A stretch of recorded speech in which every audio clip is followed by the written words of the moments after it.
Blake, this is what we know so far before the sheriff's press briefing this afternoon. This man right here, 57-year-old Eugene Pratt, was arrested after a lengthy investigation by the sheriff's ghost team. This was a months-long investigation. Pratt, 57 of Davison, was arrested Tuesday. Now, he's been charged with first-degree criminal sexual conduct for an incident on June 1st of 2013.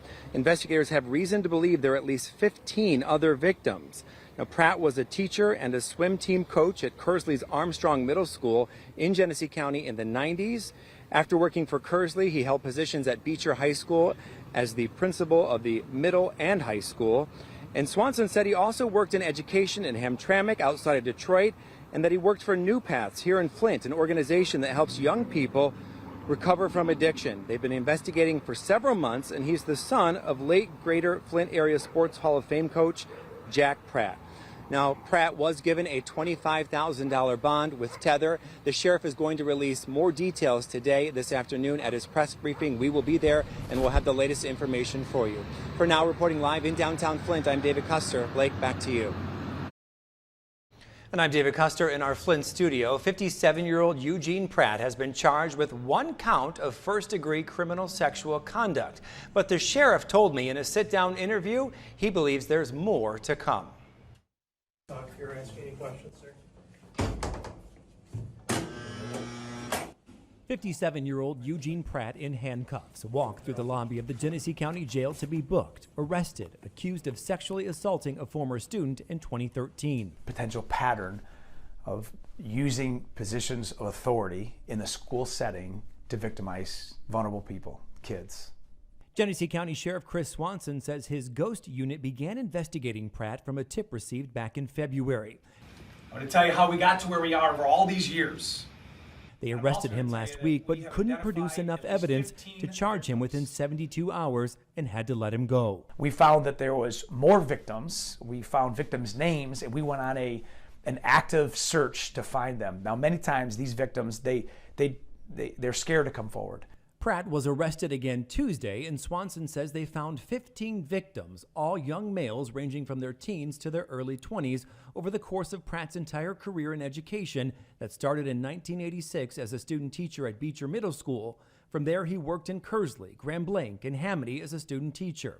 In 1990, Pratt became a 6th grade teacher at Kersley's Armstrong Middle School, then moved to Dowdle Elementary with the district as a 5th grade teacher until 1999. These are all positions where people count on, and in his methodology, he used those to provide leverage. We call this grooming to people.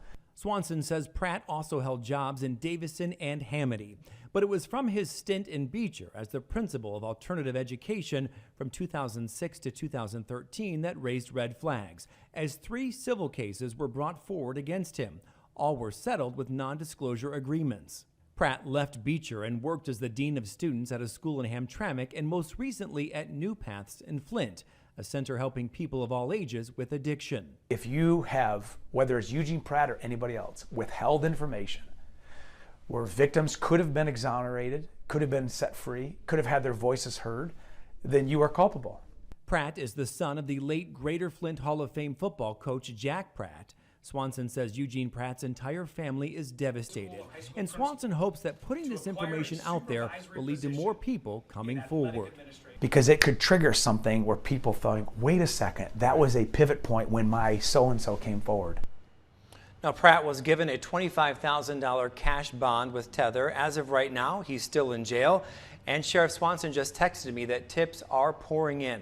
Also, New Paths released a statement saying Pratt is no longer employed with them.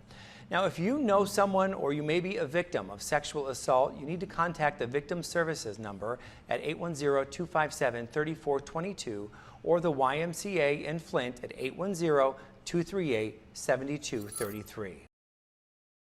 Newly released video of a former Mid-Michigan educator with a local sheriff saying he was stalking a young man inside a store. Thanks for joining us. For TV5 News at 6, I'm Meg McLeod. And I'm David Custer in our downtown Flint studio. Genesee County Sheriff Chris Swanson walks us through the video but stops it right before he says it gets too disturbing. This is every parent's and every grandparents' worst nightmare. Genesee County Sheriff Chris Swanson walking me through video his office received from a loss prevention officer. It's from inside the Goodwill store in Burton at the Cortland Center Mall from 2019. He just knew that something wasn't right. We had no victim complaint, but when the story broke, he came forward, we were able to connect the dots, and he had this video archived. So you recognized him from the stories? Absolutely. Okay. Swanson says it shows recently arrested Eugene Pratt, a former Mid-Michigan educator, stalking a potential victim throughout the store. He has no interest in these novelties. He's watching this gentleman. Swanson says Pratt followed the young man to right outside his dressing room. He has no interest in looking here, but he's keeping an eye on the changing room. It's here where Swanson stopped the video because he says Pratt began pleasuring himself right in the middle of the store. Would you call this stalking? Absolutely. This is part of the grooming process. Is sometimes it's more aggressive, sometimes it's more public. Swanson says Pratt was an expert at grooming young people, earning their trust and filling a void, ultimately leading to sexual advances. He says he'd start by taking them to get ice cream, sending them personal letters, giving them $100 in birthday cards. He would take the victims out to eat. Dairy Queen was his favorite spot. Casual conversation would turn sexual within minutes. So these are the things. He was interviewing his victims. He was seeing who'd respond. Swanson says since his arrest on Tuesday, he's interviewed dozens of potential victims spanning Pratt's entire career in education, dating back to the late 80s. People that I never would have expected have a connection with Eugene. They graduated with him, that he was their coach as he was a student teacher, and he was their substitute teacher. And Swanson believes most of the alleged incidents took place off school grounds, and he hopes the young man in the store surveillance video will come forward and share what he remembers from that encounter with Pratt.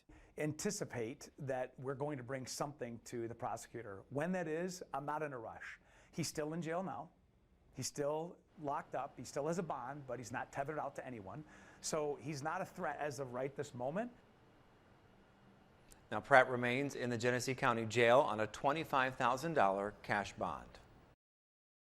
New details on the sexual assault case against this man, Eugene Pratt, the former educator, still sits in the Genesee County Jail 1 week after his arrest. Good evening, everyone. I'm David Custer. And I'm Meg McLeod. Pratt was charged with 1 count of first-degree criminal sexual conduct after a former student came forward about an alleged incident in 2013. At the time, Pratt worked for Beecher Schools. A civil suit was filed against Pratt and the school district. The case was settled a year later, but criminal charges were never brought forward. But when an investigation against Pratt was opened in February of this year, Sheriff Chris Swanson reached out to the attorneys in 3 civil cases, and 1 victim agreed to help with the investigation despite a non-disclosure clause in the settlement. I didn't interpret the non-disclosure clause to prohibit discussions with criminal authorities. And I mean, I think non-disclosure clauses in these kinds of cases are extremely bad for society. Attorney Glenn Lenhoff told me today that he's not surprised by the criminal charge against Pratt, and he doesn't recall being contacted by investigators in 2014 after the civil case was settled. He says the facts of his client's case are, quote, atrocious, and says he's not surprised by the dozens of potential victims who've already contacted Sheriff Swanson. I do find it striking, and I feel that it shows how bad the problem was with Pratt. That this man had real problems, and he had these positions. Positions at several school districts in mid-Michigan. Lenhoff says he can't disclose the details of his client's case yet, but says he hopes his client's bravery to come forward will protect more people from Pratt. Now, Pratt is due back in court Thursday morning for a probable cause hearing. Is there anything you'd like to say to your accusers? Are you looking forward to your day in court? He was arrested more than 2 weeks ago, accused of sexually assaulting a former student. Now, Eugene Pratt is out on bond. Thanks for joining us for TV5 News at 6. I'm Meg McLeod. And I'm Elise Ramey in for David. TV5's James Felton was the only reporter there today when Pratt was released from the Genesee County Jail. Also there was a concerned parent who had a few choice words for the longtime educator.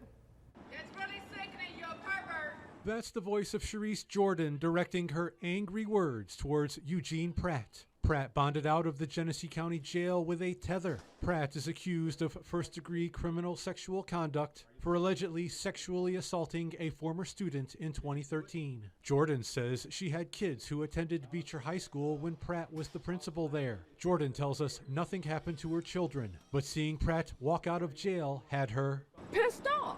As we've reported, authorities believe Pratt could have more accusers out there. That's who don't deserve a bond. How you get a bond and you doing all that? Jordan also saw the video released by the Genesee County Sheriff's Office that appears to show Pratt following a young man around inside a Goodwill store. Oh,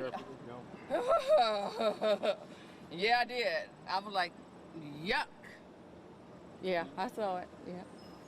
Yeah, how you gonna have a good time just walking around here pleasuring yourself and with people, kids, looking at people, kids, boys, you know, disgusting. Pratt stayed silent as we asked him questions following his release, but Jordan had plenty to say. I don't know how you got a bond. You should be underneath the jail. That's sickening. Families, watch your kids. It's just a mess. Pratt, who is presumed innocent until proven guilty, has his next court date later this month. As for Jordan, her mind is already made up. That's a disgrace. That's all I got to say. A disgrace, disgrace, disgrace. Reporting in Flint, James Felton, WNEM, TV5. The investigation into Pratt is still ongoing. He's due in court for a preliminary exam on September 13th.